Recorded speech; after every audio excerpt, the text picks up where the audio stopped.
My name is Natty Elk, and I hope everyone is having a good week, right?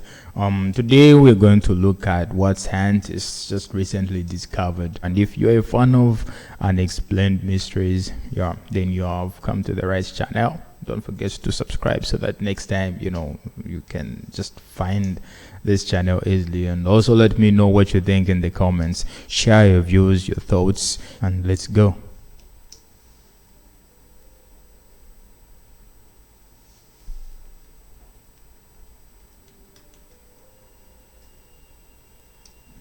While many believe there to be a fine line between hard science and what we call magic, the world reminds us time and again that this is not the case. Our universe is filled with the enchanted, with things that cannot always be explained, or things that, once explained, are almost unbelievable. Sometimes the discoveries themselves are unbelievable too. So today, here at Unexplained Mysteries, we'll be taking a look at interesting discoveries. Number 5. Let's see what it is. Oumuamua, the Stargate. Humans have considered the existence of gods throughout all of history. I even said this. There is no smoke without fire. So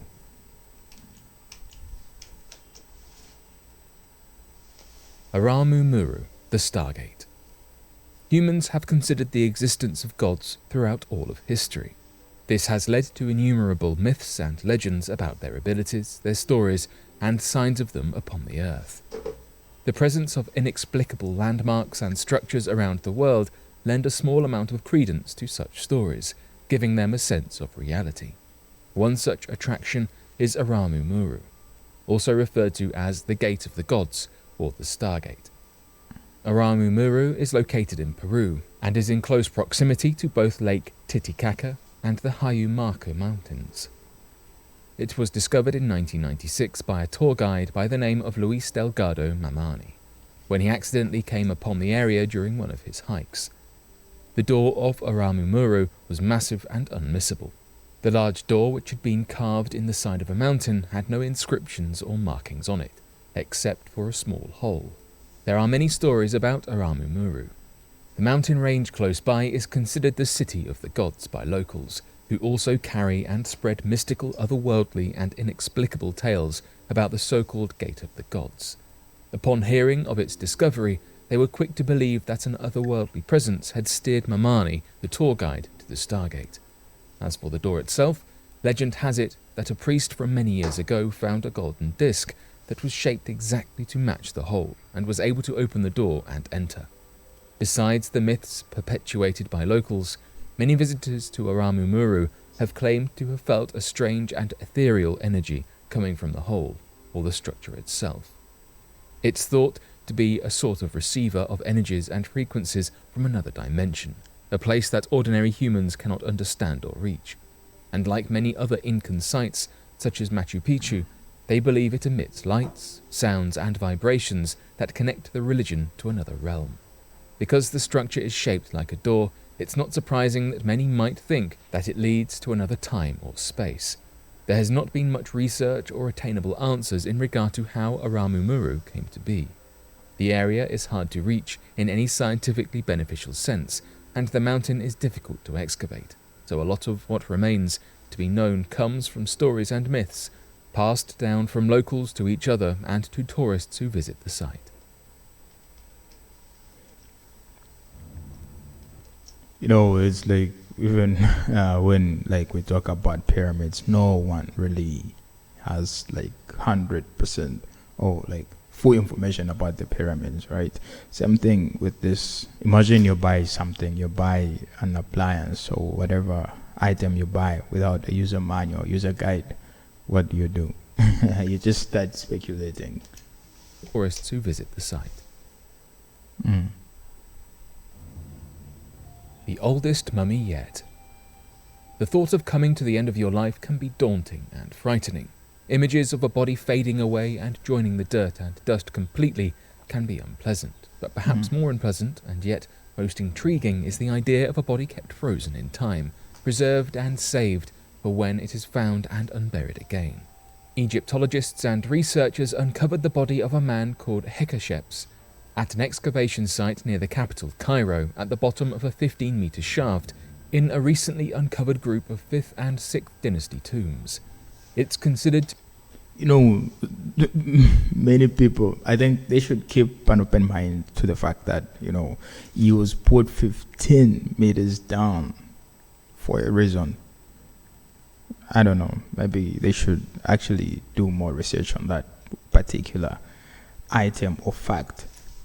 to be the oldest and most complete mummy discovered in the country yet, at 4,300 years old, and was preserved in a limestone sarcophagus sealed in mortar. Hekashep's mummy was not the only one found there. Another tomb was found to contain Khnum-Jerf, an inspector of officials who supervised nobles and a priest during the reign of Yunus. Yet another was that of Meri, described as a servant to the great leader and keeper of secrets. Several statues were also found in the area, and aside from containing the mummified bodies, the tombs also had beautiful and intricate carvings detailing scenes from daily life. The culmination of all these discoveries offered a lot of information about the lifestyles of the people who lived during the 5th dynasty and helped archaeologists to understand more of Egypt's vast and rich history. The mind-blowing 1.2 million year old workshop. It has regularly been the case that new discoveries lead to new and deeper understandings of human history. This is certainly true for the latest finding of a workshop and trove of tools dating back to over 1.5 million years ago. Almost 600 handheld axes made from obsidian were found in the workshop in Ethiopia, created by a group of unknown hominins, a family consisting of modern humans and distant human relatives that are now extinct. The unearthing of these objects means that researchers' original timeline of the use of obsidian tools was wrong, and in fact must be pushed back to at least 500,000 years. It also means that the occupants of the area, hominins who are known as the Melka Kuntur, must have been especially skilled and crafty, because working with the obsidian material is extremely difficult. Obsidian is essentially volcanic glass, the remnants after a volcanic eruption and the lava that explodes out of the volcano. It forms when the lava cools rapidly, giving the rock both its typically darker color and its brittleness. Due to its fragility and the sharp edges of the glass, obsidian is simultaneously an extremely useful material to create tools and weapons out of, but also quite difficult to work with and form those tools. It's dangerous to work with because of its sharp edges and can break easily. The scientists who found the trove were led by Margherita Mussi, an archaeologist at the University of Sapienza, who confirmed that what they had discovered was a surge in obsidian exploitation. They explained how the obsidian must have been deposited into Ethiopia Awash River, along which the hominins settled and lived. This was how they must have found the material, exploiting it in new ways and creating tools with sharp edges. This is telling of their intelligence and creativity, backing the scientists' and researchers' assertion that these hominins were far smarter than they are given credit for. Not only did they react to environmental changes, but they also explored their surroundings and found new methods of interacting with and making use of what they discovered. Humans are the only hominins that exist now, and the timeline to where we are today has been based upon much exploration and study of the land and what remains of the past. A variety of our close relatives were found to have used stone to make tools and weapons as early as 3.3 million years ago, and it was assumed that the use of workshops or areas specifically designed to serve as the area to make tools and weapons did not appear until much later in the archaeological timeline. The discovery of the workshop and its trove of tools completely changes the perspective and disproves the assumptions of these scientists and researchers.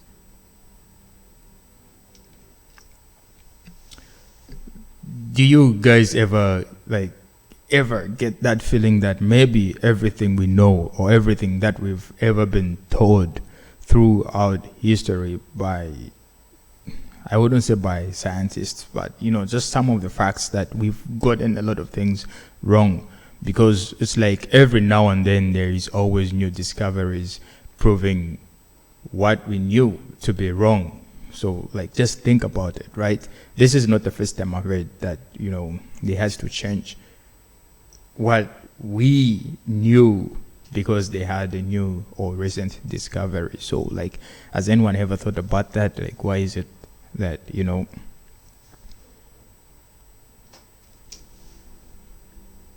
Astronomers find the brightest intergalactic pulsar. Astronomers have discovered the brightest intergalactic pulsar ever just outside the Milky Way galaxy. The pulsar, known as PSR J05237125, happens to be more than 10 times brighter than any other known pulsar. These pulsars are fast-rotating neutron stars, or dense material cores from supernova explosions, regularly emitting radio pulses in intervals. This said pulsar is relatively close in the grand scheme of things, as it lies in the galaxy called the Large Magellanic Cloud, which is about 160,000 light-years away from Earth. The team, led by Yang-Ming Wang, observed this newly discovered pulsar with multiple telescopes and wavelengths to try to discover its secrets. The discovery was unexpected because while scientists have discovered more than 3,000 radio pulsars in the last 60 years, only about 1% of those are outside the galaxy. In fact, many of the pulsars were discovered with the same radio telescope called Australia's Parkes Observatory. The telescope also happens to be the same one that received the video of the Apollo 11 moonwalk. While the said pulsar was difficult to detect because its beam was wider than most, the astronomers ultimately succeeded in finding it by using polarization data. Polarization is a term that describes how light's electromagnetic waves rotate circularly while the waves move throughout space. Human eyes are not able to see polarized light, so the team used the Australian Telescope National Facility, which essentially gave them a form of polarized sunglasses that made it possible to observe the events. While using the Australian Observatory, one of the undergraduate students on the team noticed a circularly polarized object that changed in brightness over several months. This is a very unusual property for pulsars. While the team attempted to confirm the discovery with the Parkes Observatory and the Gemini Telescope in Chile, they ultimately turned to the Meerkat when they were unable to spot the pulsar with the others. Meerkat is a radio telescope that only recently began operating in South Africa and was able to detect PSR J05237125. The team determined that using both the Meerkat and the Australian Square Kilometre Array Pathfinder telescope together could facilitate more pulsar discoveries. In addition, once the world's largest radio telescope, the Square Kilometre Array, is fully built, it should be useful as well. This pulsar discovery is just the beginning of what could be possible. The core of massive dying galaxies already formed 1.5 billion years after. I think when we start talking about space, like space is huge, man, and the possibilities of finding something new every day is there. Wait until maybe after a while they just announced that aliens do exist, or they have found a planet like with solid proof, like these are the aliens that we have been searching for practically throughout history, because we have like information. It's believed that some other beings visited Earth way back in time. So I don't really know, man. Or maybe it's just like people managed to build a time machine and they can travel between the past and the future, right? And it's just human beings that went back to the past, and I don't really know. But let me know what you think, man. Do you think aliens exist? I'm always asking this this question just for research purposes. The core of massive dying galaxies already formed 1.5 billion years after the Big Bang. Galaxies can be considered alive, dead, or quenching. Alive galaxies possess current star formation activity, indicating that stars are still being created. Dead galaxies, on the other hand, possess no star formation activity. Quenching galaxies exist somewhere in the middle, but they do not have very much star formation going on. Researchers determine the life level of galaxies by using the spectrum of brightness. Recently, a team of researchers in the Cosmic Dawn Center at the National Observatory of Japan and the Niels Bohr Institute found a distant faded galaxy that seems to have ended life 1.5 billion years ago, 1 billion years earlier than previous studies and measurements indicated. This massive galaxy houses more than 1 trillion stars and is the most distant of its kind to be discovered. However, the research team found that the core of the galaxy seemed to be fully formed only 1.5 billion years after the Big Bang. Masayuki Tanaka, a co-author of the paper and an associate professor of astronomical science at the Graduate University for Advanced Studies and Japan's National Astronomical Observatory, said, "The previous measurement of this kind was made when the universe was 2.5 billion years old. We pushed the record up to 1.5 billion years and found, to our surprise, that the core was already pretty mature. The goal here is to understand why and how galaxies fade away."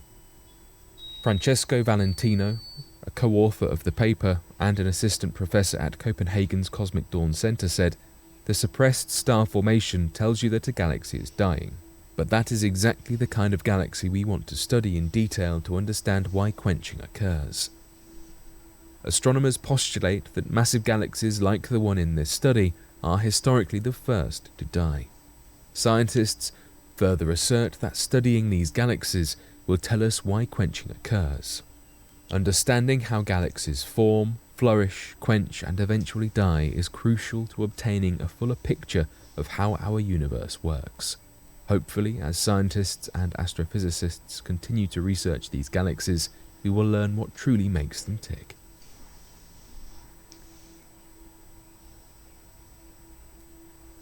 But what are your thoughts on these discoveries? Be sure to let us.